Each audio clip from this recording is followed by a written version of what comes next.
Saul representava a imagem visual ideal de um rei, mas as tendências de seu caráter foram com frequência contrárias às ordens de Deus a um rei.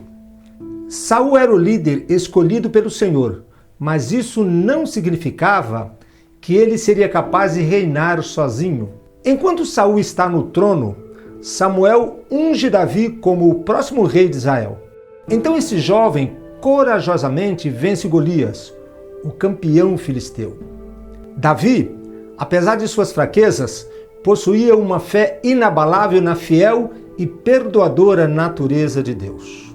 A consciência pessoal de que Deus é a nossa fonte inesgotável determina a linha da nossa maturidade.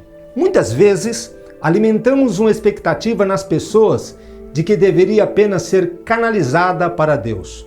Isto é aceitável durante um espaço de tempo, como recém-convertidos. Porém, se perdura, podemos nos condenar a uma vida espiritual imatura, que oscila de acordo com as circunstâncias. Sempre que dependemos mais das pessoas do que de Deus, nos expomos a muitas decepções que tendem a nos fragilizar ainda mais. Uma vida espiritual pública bem-sucedida nada mais é do que o efeito espiritual do relacionamento pessoal com Deus. Após ter governado por vários anos, Saul construiu seu primeiro altar a Deus, porém apenas como último recurso.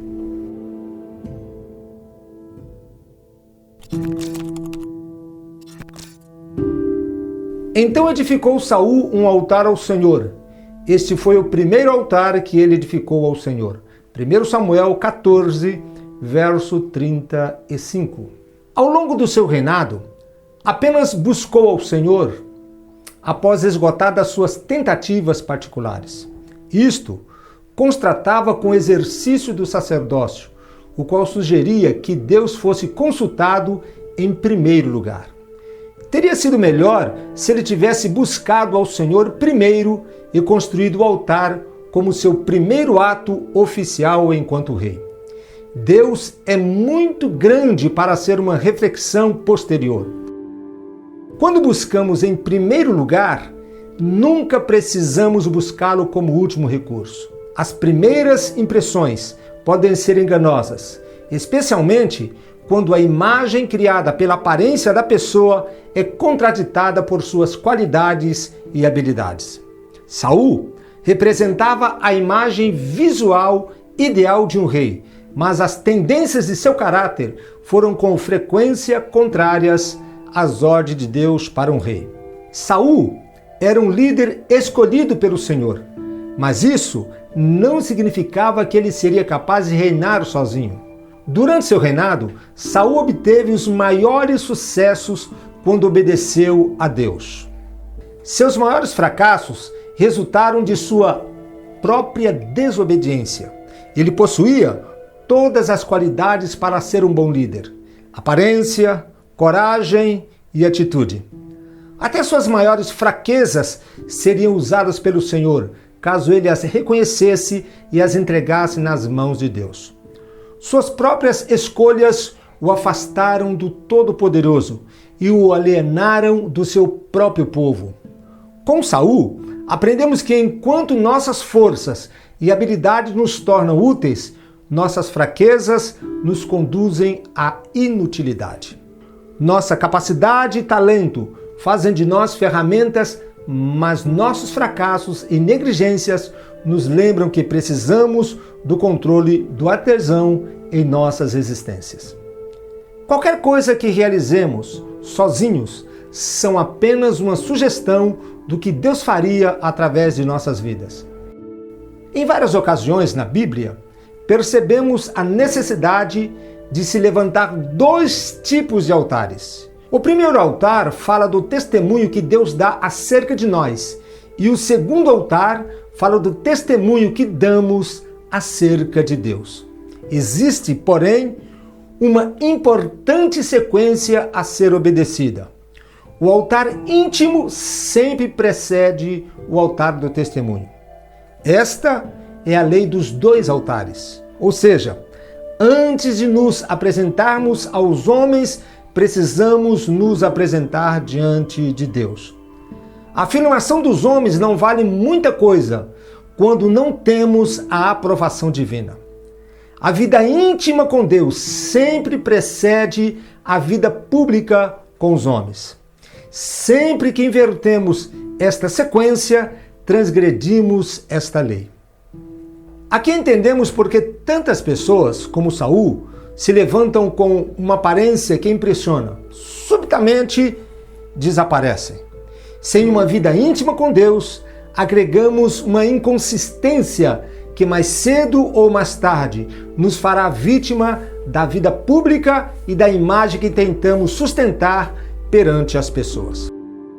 Esta foi a terrível transgressão que desqualificou Saul como rei. Mesmo depois de desobedecer a Deus, ele continuava mais preocupado com a sua imagem pública do que a sua situação diante de Deus. Ao que disse Saul: pequei, honra-me, porém, agora diante dos anciãos do meu povo e diante de Israel, e volta comigo, para que eu adore ao Senhor teu Deus. 1 Samuel 15, verso 30. A Bíblia nos adverte que não podemos basear nossa vida numa aparência sem consistência. Impressões superficiais que convencem a opinião pública duram muito pouco. Portanto, não se pode evitar a destruição daquilo que é aparente. Aparente ou permanente? Este é o grande dilema motivacional. Ora, o mundo passa e a sua concupiscência, mas aquele que faz a vontade de Deus permanece para sempre. 1 João 2, verso 17. Diferente de Saul, Davi sabia como fazer da solidão do campo uma oportunidade constante de desfrutar da presença divina. Isto fez dele um verdadeiro adorador. Disse mais Davi: o Senhor, que me livrou das garras do leão e das garras do urso, me livrará da mão deste filisteu. Então disse Saul a Davi: vai, e o Senhor seja contigo. 1 Samuel 17, verso 37. Aqui temos o altar solitário do campo das ovelhas, precedendo o testemunho no campo de batalha. Quando o herói de guerra dos filisteus, que afrontava o exército de Israel, foi publicamente derrubado. Antes de vencer Golias, Davi, no anonimato, venceu as garras de um leão e de um urso. Antes de se impressionar com a presença intimidadora do gigante, Davi havia se impressionado com a grandeza de Deus. Na verdade, quem venceu Golias não foi Davi, mas o relacionamento que ele tinha com Deus. Não havia ninguém mais ao redor para querer impressionar ou que pudesse corromper sua motivação. Sua vida de adoração era pura e legítima. Antes de tomar a espada de Golias, Davi recebeu uma harpa de Deus. Recebemos a harpa de Deus no altar oculto e a espada do gigante recebemos no altar do testemunho, quando Deus nos recompensa publicamente. Depois de ter vencido Golias e de ter exposto a cabeça do gigante à multidão, o rei, impressionado com o efeito, tentou se informar sobre quem era aquele rapazinho que surpreendera a todos. O mais interessante é que ninguém sabia de Davi ou podia dizer quem ele era. Quando Saul viu Davi sair e encontrar-se com o filisteu, perguntou a Abner, o chefe do exército: de quem é filho esse jovem, Abner? Respondeu Abner: vive a tua alma, ó rei, que não sei. Disse então o rei: pergunta, pois, de quem ele é filho. 1 Samuel 17, versos 55 e 56. Davi era um desconhecido para os homens, porém, apesar de não ser conhecido pelos homens, era muito bem conhecido de Deus. Disse mais o filisteu: desafio hoje as fileiras de Israel. Dai-me um homem, para que nós dois pelejemos. 1 Samuel 17, verso 10. Deus ouviu a oração de Golias e deu-lhe Davi. Apesar de também ter sido desprezado pelo gigante, era a arma secreta de Deus. Esta é a bênção do Vale do Carvalho, o altar do testemunho onde Deus recompensa nosso relacionamento com Ele e nos entrega publicamente os nossos inimigos. Um exército, para evitar o alto custo da batalha, costumava colocar seu guerreiro mais forte para lutar contra o melhor preparado do inimigo. Isto evitava grande matança, porque o vencedor da luta era considerado o vitorioso da batalha. Golias tinha vantagem definida contra Davi do ponto de vista humano, mas o gigante não percebeu que ao lutar com aquele jovem também tinha que batalhar contra Deus.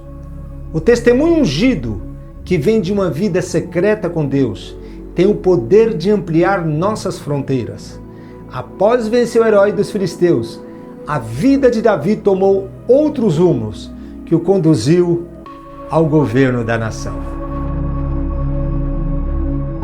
E para receber mais mensagens como essa, se inscreva no canal e ative o sino de notificações.